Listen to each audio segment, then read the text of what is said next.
Hi guys, in this video I want to break down some dance drills I sometimes do in my dancing classes for like, it can be basically any level. So basically some ideas. So for like a question I get asked a lot is like how your dance looks more easy, more natural, more confident, more like however you want to call it.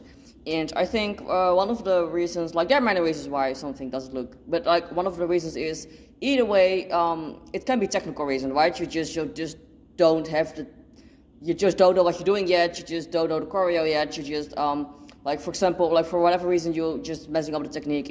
But let's say, I've seen dancers who have like really good technique and they like technical, they're perfect, but dancing it's more than that, right? There's the technical part, the foundation you just need to master, like you need to make sure you do your flexibility, mobility, drills, you need to know the steps, you need to know the choreo, the knowledge, and then you need stuff that is like the performance, the energy, the aura around it, right? I mean, dancing is it's of course it's also like, I mean, like you're exercising, you're moving around, but it's art, it's drama, it's expression, right? It's acting. There's a reason why, like, if you were to go to like a dance school, and like you see like little kids, they actually they spend a lot of time just doing a lot of exercises, drills that are all about like expression, basically, like acting, improvising, because so that's a really important thing to hit home. Anyways, so I wanted to break down some like drills, so instructors feel free to use these, or some drills you can do if you're like a participant or like want to, like, you know, in your own dancing journey to use.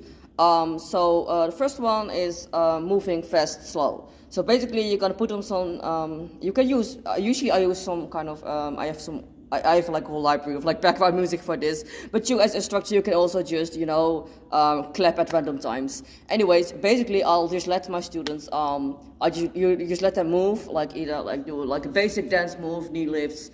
You can walk in. You can do like, doesn't really matter. Any move basically, and we start moving. What's an M set? You're gonna start slow, and then you do the same thing fast, or the other way around. It doesn't. So for example, just to show for demonstration purposes, for example, you can just like start with like slow and then fast.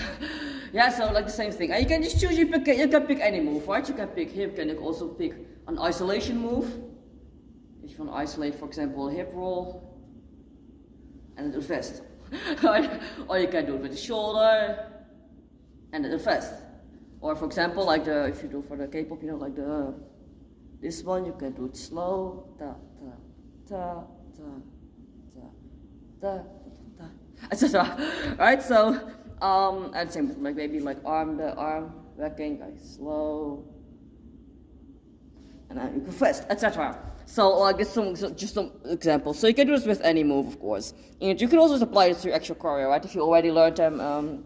You already went through the whole choreo, you can do this the same thing with the choreo, because sometimes I think like that's really right, but also like a side note, if you cannot do it slow, don't do it fast. So I think a lot of biggest mistakes, especially like beginners make, is they go too soon, too fast. And I get it, because it's maybe boring, or like they're impatient, or they just want to go, you know, they want to do the choreo. And I appreciate enthusiasm, but guys, we need to slow down. We need to make sure, again, get the technique foundation ready, and we're still strong in that part before we go fast, because otherwise your whole dance is gonna look messy. You gotta miss steps. You gonna maybe, because we all guilty of this. I'm guilty of this too. When I sometimes I'm like too eager to learn dance, and I just kind of things gonna get messy. I cheat. I like skip some moves.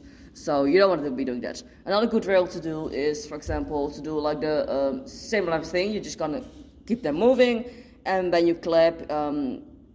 Moving from making it very fluent and like as if you're moving through water, like ballet-like, you know, like everything very fluent, to like very like robot-like. That's another move. So they move like in different ways. You do the same moves, but from like a more fluent motion to a more fluent, graceful motion to a more like tight, sharp, short, strong moves. And you can do the same thing with, for example, moving them around, and they move around, and they move like they're like really light and agile, and then they move like as if they're like really heavy, as if weighing them down. So these are like some kind of and I always another cue I always give my students is imagine you're like a cartoon character, you know, like in the cartoon when everything's like really over the top, really big, really exaggerated.